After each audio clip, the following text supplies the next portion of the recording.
Hi everyone. Well, I'll just give you a short introduction. Maybe someone doesn't know me. My name is Carolyn Smith.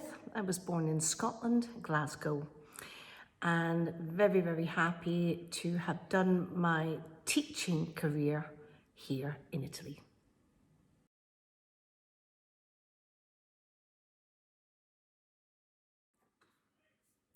Well, I started to dance when I was 4 years old. That was officially, I started to dance at 4 years old.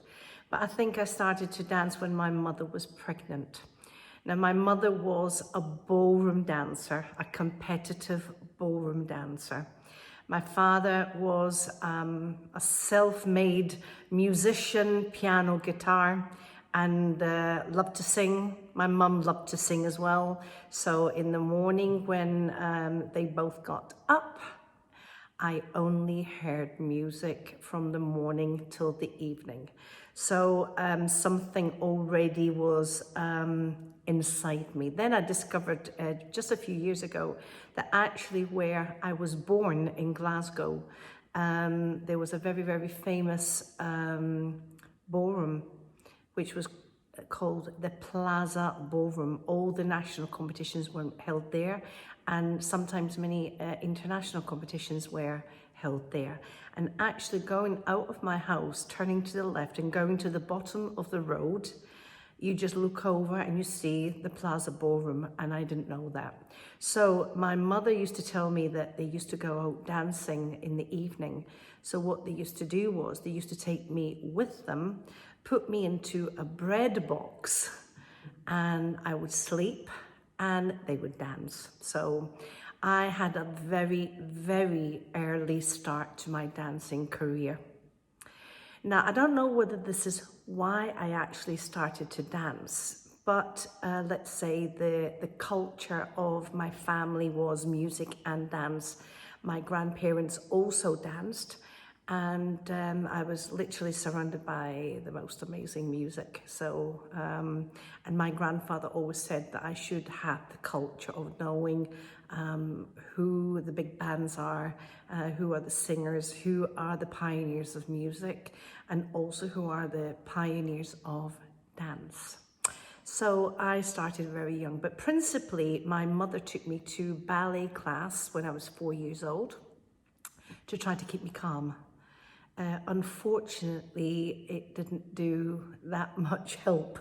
I was good at ballet, even though I was still very, very young. 4 years old is just too young. But the fact of going to dance lessons kept me going, and I was really, really energetic, and it built up my energy. So unfortunately, it didn't calm me, it just excited me even more. So my first lessons were ballet, and I wanted already to go on to my points when I was a very young girl, but I remember my teacher telling me, no, I have to learn the technique before I could do choreography, okay? And they used to do some exercises, and which I got really bored with at that time. Well, a 4-year-old would get bored. But I didn't want to do the exercises, but she made me do the exercises. And funnily, I'm actually still doing these exercises, and I teach these exercises. So it's something that does not go out of style, is doing basic exercises, okay? So I used to go home, cry my eyes out because I wanted to dance at the ballet bar, but I was so small I couldn't even get there. I couldn't do anything. So my mum started to put me into tap dancing lessons, which I caused so much chaos at home as well, but with my little tap shoes. But I thought that was really great. I loved it because another thing I discovered, and my father discovered, that I had a natural sense of rhythm, and I was always trying to discover new rhythms. So I had a very, very good start in life, first with ballet and then with tap. Then we had to move away from Glasgow centre because my parents thought I was going to get killed one day because I was just too energetic. I would just go out on the main road where the cars are. So they moved to another place, and it was a satellite village, and there was only 4 families or maybe 5 families. So we were actually pioneers in this place called Abram Hill. And luckily, after a few years, a dance studio got opened, and it was one of my mother's very good friends, Harry and Helen Rollins, who were the most amazing teachers ever. Now, I'm sure no one knows them, but I can assure you they had some of the best dancers in the world, apart from me. But they had Donnie Burns, they had Barbara McCall, Kenny McKechnie, and they were, like, say, further away in the future than most teachers. So I was very, very lucky that every time I started a dance class or any form of dancing, I automatically had the best of the best. And I think I have been very, very fortunate. One thing I would like to say, because it's a principle, when we started to do our class lessons, because, you know, you didn't have private lessons, you had class lessons, and there was loads of kids in the dance lesson. And I remember very, very shortly just starting the Latin American, Harry and Helen spoke to my parents, and they said that I should be taken out of the class and I should be put into private lessons. And I was so devastated, literally devastated, because I thought I was one of the worst dancers, because I had to have private tuition to catch up with everyone else. Because unfortunately I had this in the school. I had to have private tuition for French, because I hated French. So by taking private lessons, it's because you had to recuperate. So private lessons was me, I had to recuperate. And then they said to me, no, it's a complete opposite. You have got so much talent, and we need to take you out of the class so we can start to train you well. And they were very, very, very strict. Always with a stick in the hands, literally. And so I just kept on working until I found a partner, and then I could start competing. So that was the first part of my career.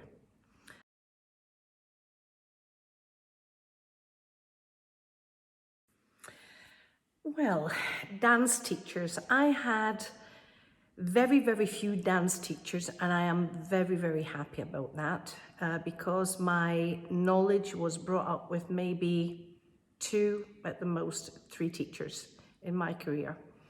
Harry and Helen were the first input, and then I had to actually leave them because we moved house again. And so I had to start, actually, I continued, like, say, 3 times a week. We used to do something like maybe 100 kilometers each time to go and have the lessons and the practices.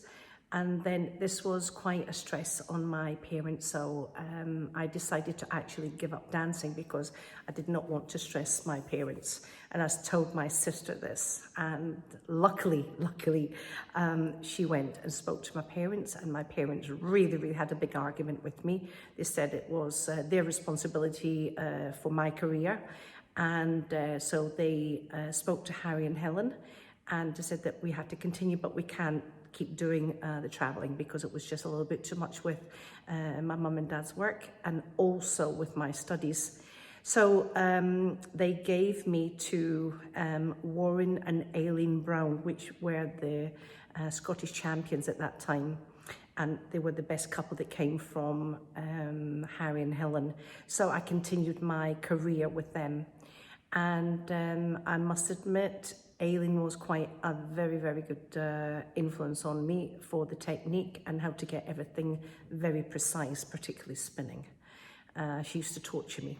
I think that's why I got to the stage that I torture all my kids as well, but because I know it's going to be good at the end of the day. But Aileen was absolutely fantastic. And I remember I was maybe 14 years old. There was one girl in the school who actually, I was much younger. I must have been about 11 years old. There was one girl who was absolutely fantastic, beautiful. And I kept saying, I want to be like her, I want to be like her. And I remember doing a competition and I came in first, and this girl was like, say, third or fourth or something. And I went home crying, and my mother said, aren't you happy? And I went, no, I just realized that my vision was very, very low. And my mum said, you're too mature for your age. And I went, no, it's got nothing to do with that. I have to aim higher. I thought this girl was the best in the world, and I haven't even looked out the window yet to see there is a world outside there that is doing something even more. So I learned a very, very good lesson at a very young age. So we have this magazine, that's not magazine, it's a newspaper, Dance News. And we used to get that every week. I couldn't wait for the postman to deliver the Dance News. And I had 3 idols. One was Lorna Lee, okay. She was absolutely amazing. That was so Latin-y. I didn't see them dance very often, but there was something about them I just loved. It was just full of energy and authenticity of Latin, and they'd done something completely different from everyone else. And then there was Alan and Hazel Fletcher. Principally Alan, because I was in love with Alan. He was just absolutely amazing. And I remember my parents giving me a birthday present of 4 lessons with Alan and Hazel Fletcher. And I think then I was like, say, 13, 14 years old. And they actually didn't teach juniors. But I think my mum convinced them that this was a very good cause. And so we drove down from Glasgow to London, which is a long way. It's about 780 kilometres, or a little bit more. And so I had the lesson, and I remember doing jive for something like 4 hours, doing kicks and jumps and flicks. So anyone who's actually watching this video and they've done my exercises on jive, well, you know where that came from, because it was absolutely amazing. The next day I couldn't even walk. Actually, for the next week, I couldn't walk. But they had a lot of influence when I was a younger girl. So every now and again, my parents would allow me to have, like, say, a couple of lessons with them, and we would come down to London. But who was my main influence, and I can say that up until today, is Walter Laird and Lorraine. These are the people who gave me more authenticity. They gave me the history. They gave me the culture. I had already learned a lot of things about basics, but when Walter Laird got me, I think I was 16 years old. I was very, very fortunate that actually Lorraine sent someone to me. I remember at Blackpool, sent someone to speak to me because she wanted to teach me. And I was literally shocked because we knew she was the queen of dancing, and she didn't take anyone very, very easily. And so she was my influence since I was, like, say, 16 up until now, which is nearly 60. Absolutely amazing woman. All to do with the authenticity, the communications, the touch, the why you do something, and believing in it. And Walter Laird on the technique and also the why is just absolutely amazing. But they were not only the two that actually gave me influences. It was actually my ballroom teachers who gave me so much information as well, which was Peter Eggleton, Bill and Bobby Irvin, and Anthony Hurley. And everything they gave me, the information they gave me in the ballroom, I applied it to the Latin, and I started to develop my own style. And this is when there was a little bit of conflict. Well, let's say I'm underdoing this.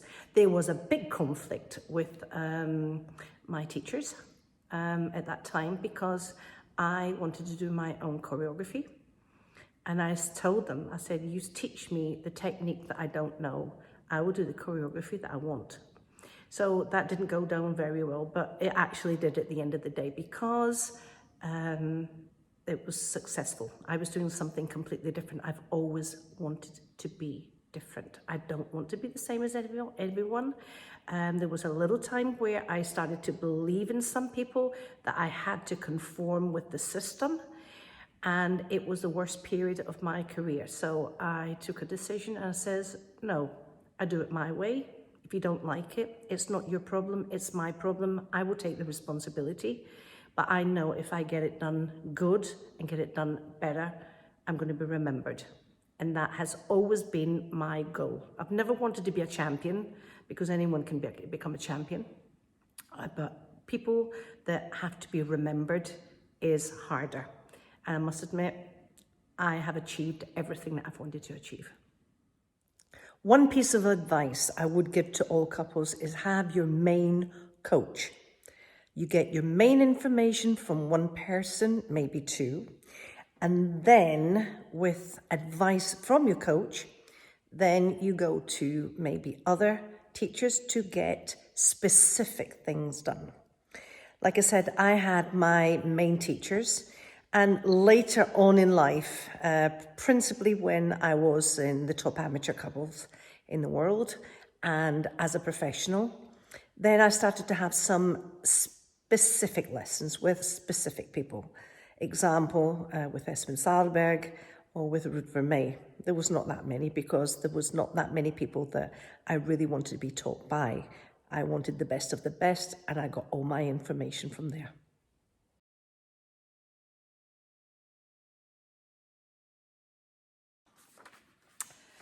Competitions. Something that I can remember from all the competitions that I've done. Oh, that is very hard to say, but in the end of the day, I have to say Blackpool. Blackpool has always been a lucky place for me. My first Blackpool, I went to watch when I was 14 years old. So we're talking about 1974. So that was a long time ago. And the first time that I actually danced it was the year after. I was 15 years old. I was dancing amateur because I couldn't get a boy young enough. I had to dance with Henry, who was a little bit older than me. And we'd done Stars of the Future. And we literally went there to do the competition and hopefully get through a couple of rounds. And as the competition went on, it was absolutely amazing. We found ourselves in the semi-final, think, wow, this is great. And then we found ourselves in the final and then came second. And this was really good, really amazing. And then I had to change partners and I started to dance with Kenny McKechnie. And this was absolutely amazing. I speak to a lot of my students about this. We've done all the local competitions, which local competitions could have been like, say, at the Plaza Ballroom or in Manchester, Birmingham, London. And we got quite good results, but not when all the major couples were there. And so we went to the British Closed and we done the under 21. And we really didn't expect anything. Yeah, we expected maybe the 24 or something, but we were sitting at the inside the corner on the left side of the stage, and we made the 24. We get into the semi, and I said to my father, I said, well, you know, I'm really happy, you know, this is it. So I was sitting on the chair with my glasses on, and then all of a sudden, I didn't understand anything that was said. My dad just said, move!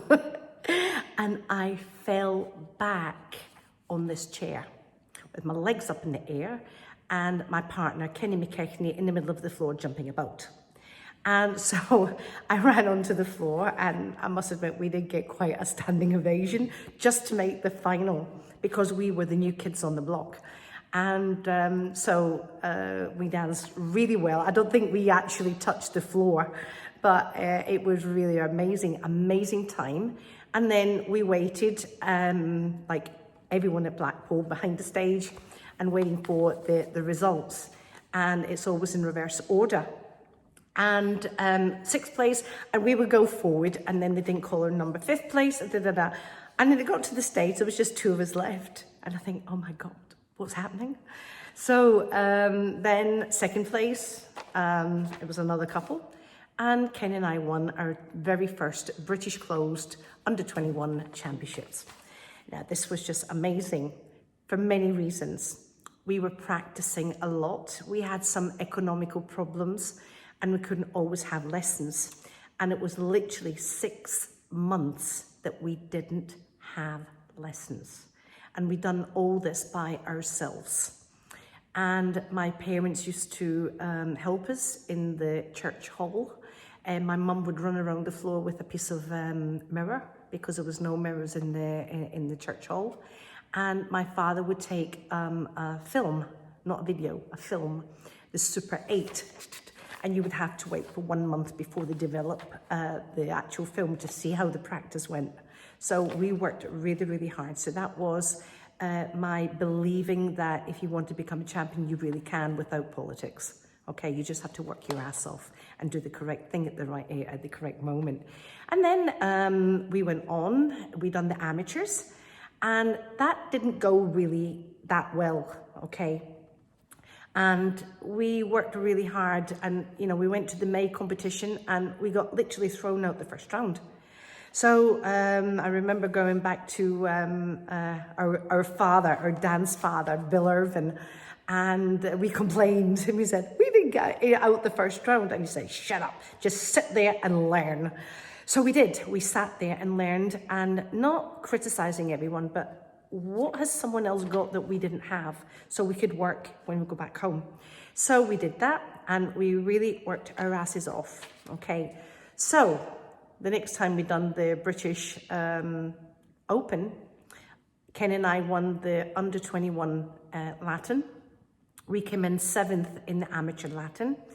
And 2 or 3 weeks before, we came in 4th in the World Championships. And we won the Imperial, the All England. We literally, everything just happened at the one time. So I must say, Blackpool is the place. And then when I decided to give up dancing, it was in 2000. It was in 1982. Russell Monk and myself, we won the British closed amateur Latin.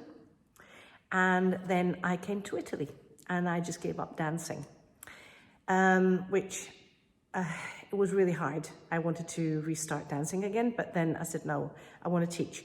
And then after a little while, maybe 7, 8 years, I had to come back to London. Marriage was finished. And I started to dance again with Felix Castillo. And unfortunately, before we started to dance, I had a car accident. So I had to wait until I recovered from that. And we started to dance. Our very first competition was in Assen. It was the World Professional Latin Championships. And we made the semi-final, which was wow. And then we were 7th in the European. And then we went to Blackpool again. And Blackpool was my last competition because I had some health problems. And we came in the final in the Rising Star Professional, and we made the semi-finals of the Professional Latin, and that was in the space of less than 1 year, and that was like 8 years I hadn't been on the dance floor. So I must admit, Blackpool's a very special place for me. I just love it.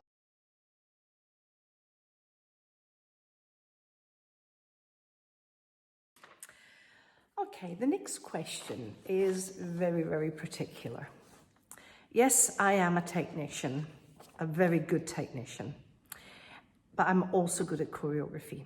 But the thing is, choreography is something very, very special and something very unique, even though we have to use many basic fundamentals, basic steps.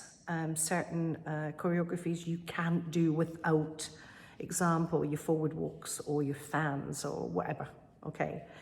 But when I'm constructing a choreography for someone, it does not get done in a day. It gets done in a process. I throw things together And we, with the couple, we see what might fit them or what might not fit them. But sometimes I do give things that take the couples out of their comfort zone. And what I like to do is, when the couples start to dance it, even if they can't do it immediately, it's to keep going, even if there is a mistake, and let's see where the mistake goes. Because a lot of times that mistake is going to be the unique step of that dance, okay? I'll give you an example. Here in the studio, when Stefano and Anna, we were doing all the choreography, at the very, very beginning, we had to literally steal choreography from everywhere just to get them together. We had something like 2 months to get to Blackpool, okay? But after we finished Blackpool, then we come back into the studio and we said, okay, we have to now start to work and construct something which is unique. Now, when we were doing Jive, I don't know what happened, but one day someone came into my studio or put down oil or someone put down talcum, which I don't like any of the two, okay? And I was dancing with Anna, and I was trying to do a spin.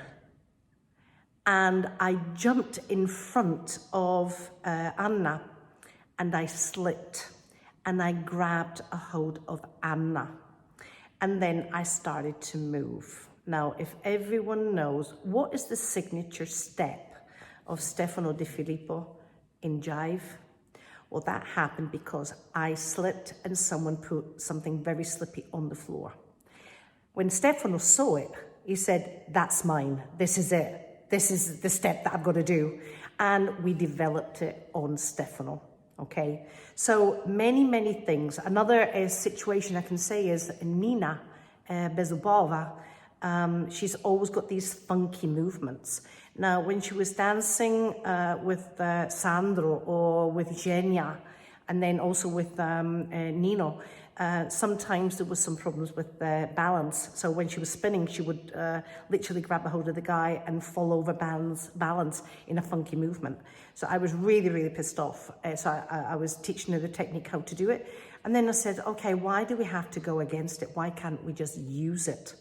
And this is one of her funky things. This is part of Nina Bezubova's style, okay?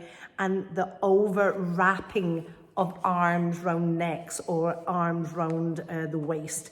It's all defects which we try to polish up and make a style, and it became very, very successful. So this is something, a secret.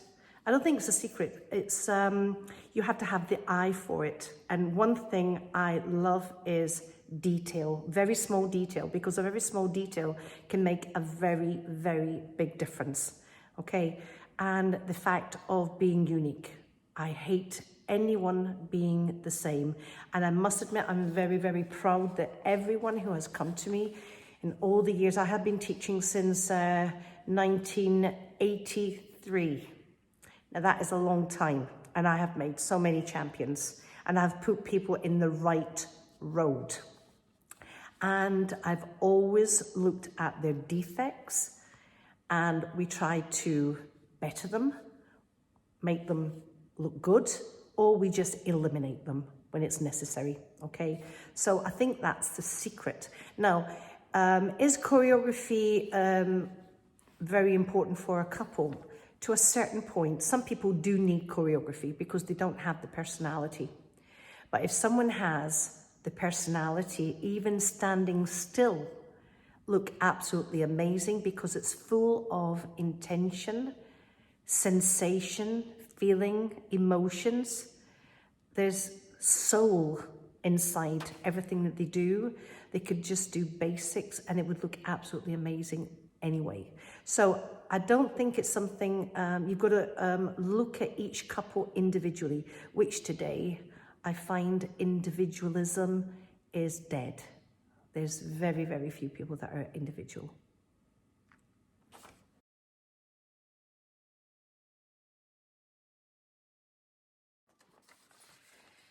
As most of the dance world knows, I don't actually have my own children, but I do have hundreds of children all around the world. I became everyone's mother, okay?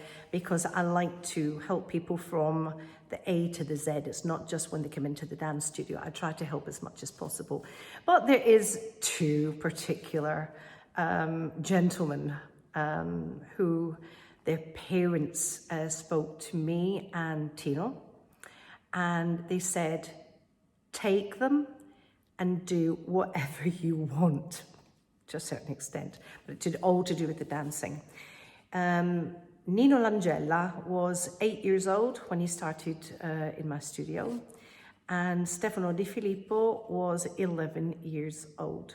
Two complete different characters, two icons, two very, very special people, and two very difficult people also. But it was an amazing experience, over 20 years of work in these two gentlemen.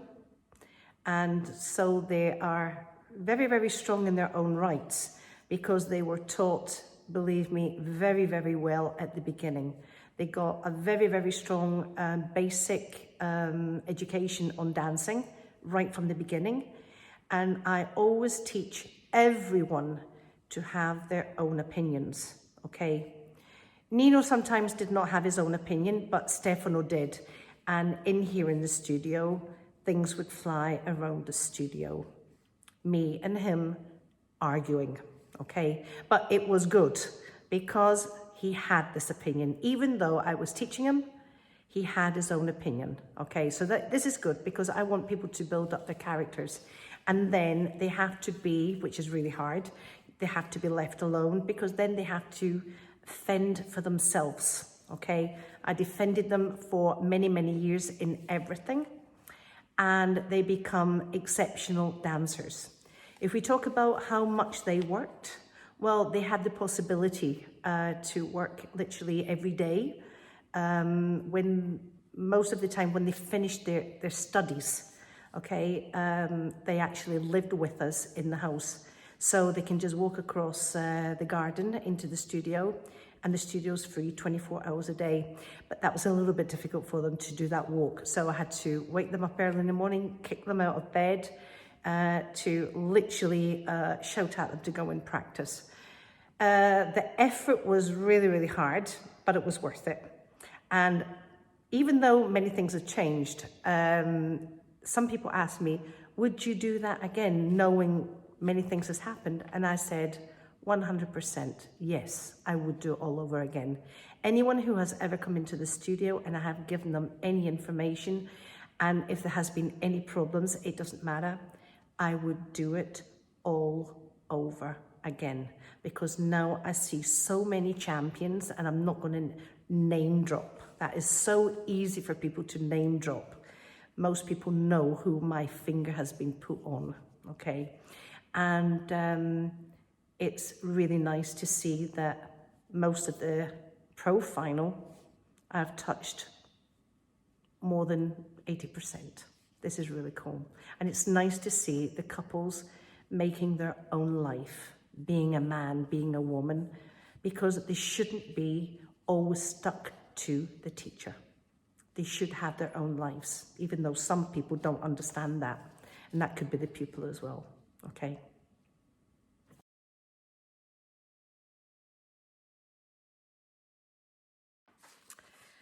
Well, for the past, I think it's 12 years now, I've been the head judge on Ballando con le Stelle, which is Dancing with the Stars in Italy. And it's been really a good time, but it's not being a real judge. Okay, now, if I talk about when I'm judging a competition, if I'm happy or not, well, I can honestly say with no doubt at all, and I'm sure quite a few people might be disagreeable, but I really don't care. Up until 2008, the dancing was developing so well, really, really well. Then because of politics, because of people trying to command, people trying to dominate dancers, people started to become zombies. They started to become not individual. They didn't have their own opinion. They didn't have their own style. There's many couples who are physically better today than they, before, 10 years before. But if we talk about how the dancing is developing, I'm missing the authenticity. Now authenticity, I'm going to speak about that for the moment. Authenticity doesn't mean to say it's got to be pure Latin. It's the authenticity of doing what you're doing. Because most of what couples are doing today is completely fake. They just do the choreography, they know when to smile, they know when to blow, to make faces. This is not dancing. Dancing is an emotion. You have to tell a story, you have to leave a message, you have to get people to come into your world. And that is not happening. And that is from the top to the bottom. That doesn't mean to say everyone's that way, but a very high percentage. Great, how can I say, ability, more flexible, more speed, but the dancing's becoming less. The relationship, the man-woman relationship is nearly non-existent. The men forget they're dancing with the ladies. The ladies sometimes try to find the man and the man's not there.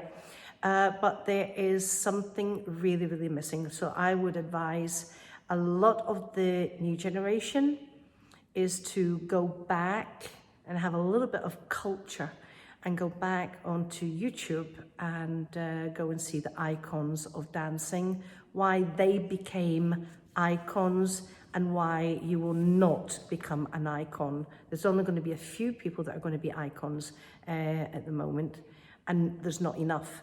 If you, up until, like I said, 2008, there was loads of people, loads of couples who were really, really authentic. With a different style, a different way, a different approach. And everything they'd done, it was true. It was not a lie. It was, they knew why they were doing it. So I'm not really happy with the dancing at the moment. Sometimes I prefer to look at the competition Jennifer Lopez because these dancers are absolutely amazing. And the thing is, the couples who are in the dance world have got so much talent, really so much talent, but they don't use it because they conform to the system. And that is completely wrong. Or to please judges or to please the teachers. Sorry about my language, but fuck that. No, you've got to please yourself. Yeah, don't go too far out. You still have to have your basics. You still have to have your basic education and your basic principles. But don't please everyone, because at the end of the day, you won't please anyone.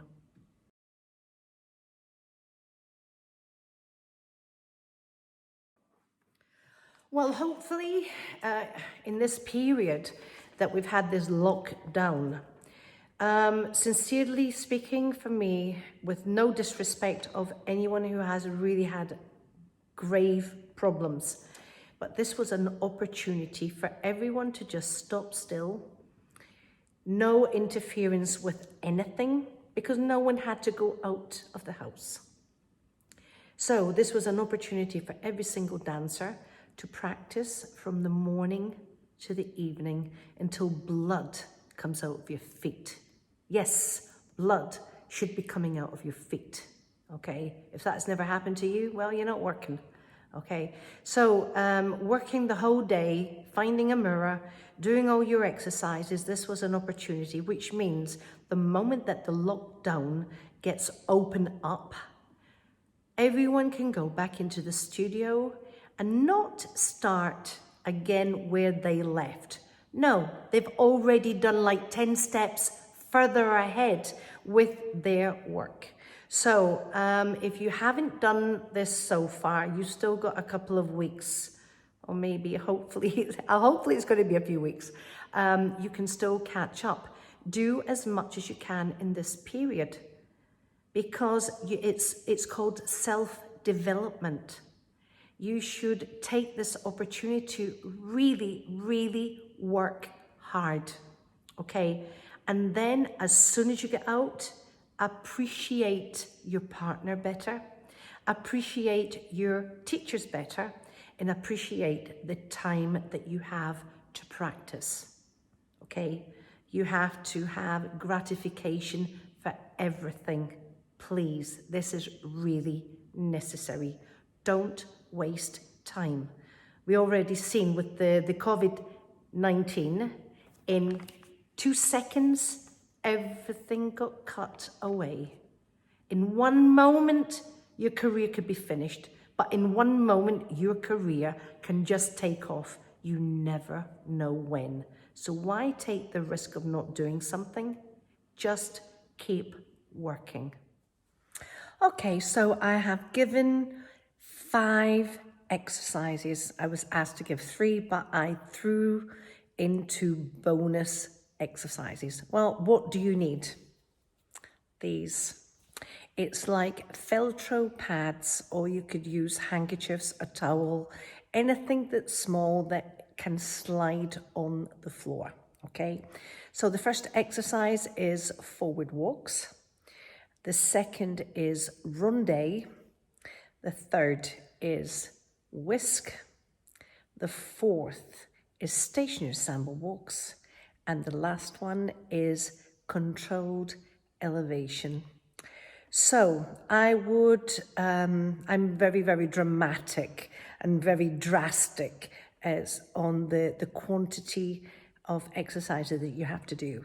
So I would say not less than maybe 15, 20 minutes for each exercise.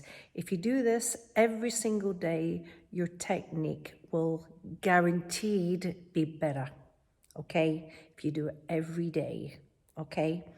And you have to have, if you listen to the video close enough, you will hear the correct pressure that you need to keep your feet, the floor, and what's ever in between together with the correct pressure. Okay? Happy exercises.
So some advice for the new generation to become champions. Well, I would also say not the fact of become a champion, but become an icon, someone who is going to be remembered in time.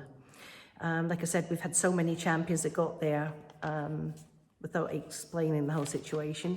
They got there for some reason, but no one liked them, okay? They don't get applauded, they get criticized. So it's the fact of you want to be a respected dancer. You want people to love you. You want the audience to clap for you, authentically clap for you. So my advice would be do exactly what the older icons done. Have an education, have culture. Go back and see all the old movies, read, go to the theatre. Even if someone can't get to the theatre, you've got internet. You can get everything on internet. Go back to the 1920s. Go and see all the musicals, the Fred Astaire's, the Castles, Gene Kelly, Nureyev, Baryshnikov, Pavlova, Antonio Gades, Joaquin Cortez, Christina Hoy. There is so many people. They are pioneers of the dancing, and that is where the older generation icons got their information. So if you want to become a future icon, well, go back in history and get your culture, because I see so many dancers, like I said before, so much talent, but their head is empty. You can't have a discussion with them. They only talk about, like, say, results or like marks, and this is not marking me, they're not marking me. No, go back and do your homework.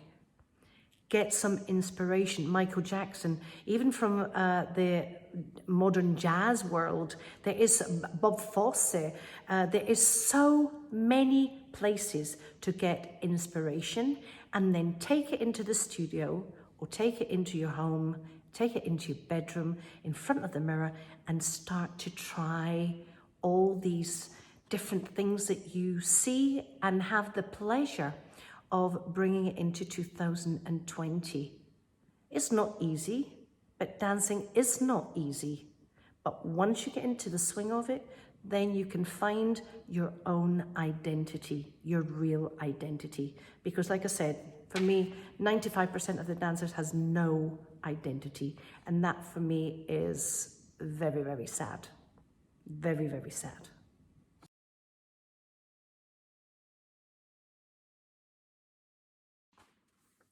What would be a perfect training session? Well, that depends on who you are, what standard you are, and where you want to get to. The more you do, the better it is. I am a fanatic, so maybe asking me this question is one of the worst things you could actually ask. Because for me, if you have 2 hours available, that full 2 hours should be into practice. If you have 8 hours available, you do 8 hours. That doesn't mean to say you have to dance 8 hours, but it's studying for 8 hours on yourself. There has to be a moment where you dedicate time to yourself, exercises, getting yourself better, getting yourself into shape, getting your technique better, getting your feet better, the coordination better, balance better. And then there is moments where you should be planning out with your partner what you should be doing on every practice session. Because what really, really upsets me is most of the couples just go into the dance studio and just dance. And then they argue and they don't even know why they're arguing, because nothing is being discussed. You made a mistake. You made a mistake. No, you're all making a mistake. Everything should be programmed, okay? Now, I can say in my time, I used to, when I was at school, because a lot of people say, oh yeah, we don't have that much time because we go to school. As if no one went to school before. That is just all bullshit, okay? Now, I went to school up until I was 19 years old, and we go to school at like 8 o'clock in the morning, and we get out at 5:30. During that period, I was already on the athletic national team, and I was on the gymnastic national team, and I was a dancer as well. So I had one hell of a lot of things to do. So I would go home, do my homework, and I would practice even up till 1, 2 o'clock in the morning. When there was time, I would do it. When I'm doing, like, say, washing the dishes, I would do my exercises with my feet. If I have to do, like, say, cleaning up, I would do my exercises. Any possible way, even going to school in the morning, I used to do all my exercises at the bus stop. People thought I was crazy. I really don't care, because I did not want to waste one moment of my life. I wanted to get there as quick as possible because I wanted to dance, okay? But it should be planned. Many couples just do maybe 2 hours and they just dance around. No, it has to be planned. So speak with your coach and try to get the best plan, but don't make excuses, because then if you don't get the results, don't complain. You didn't put in the work. It's that easy. The more you do, the better it is. The easier it becomes as well, okay?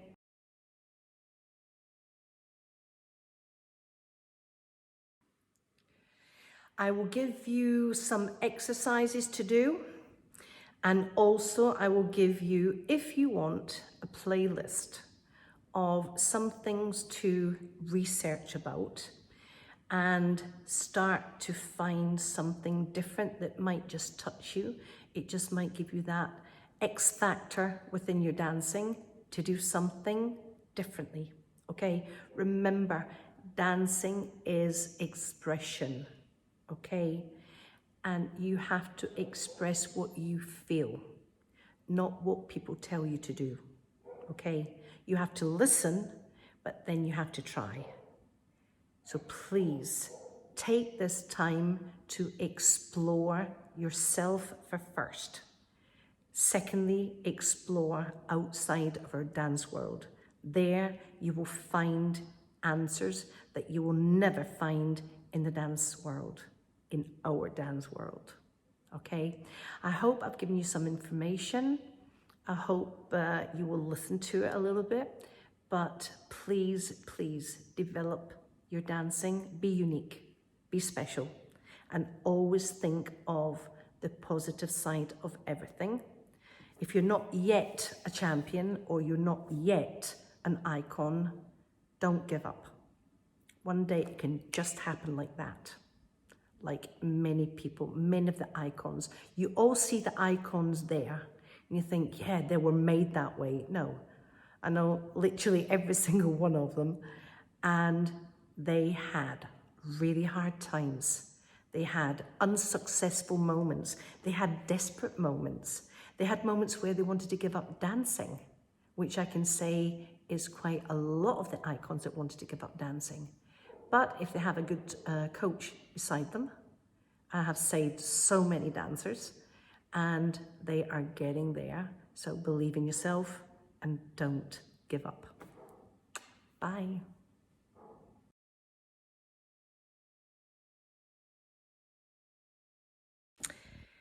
There's one phrase that I would like you all to remember. Anything that comes easy will never last. Everything that lasts did not come easy. Keep that in your mind the whole time. Nothing is easy.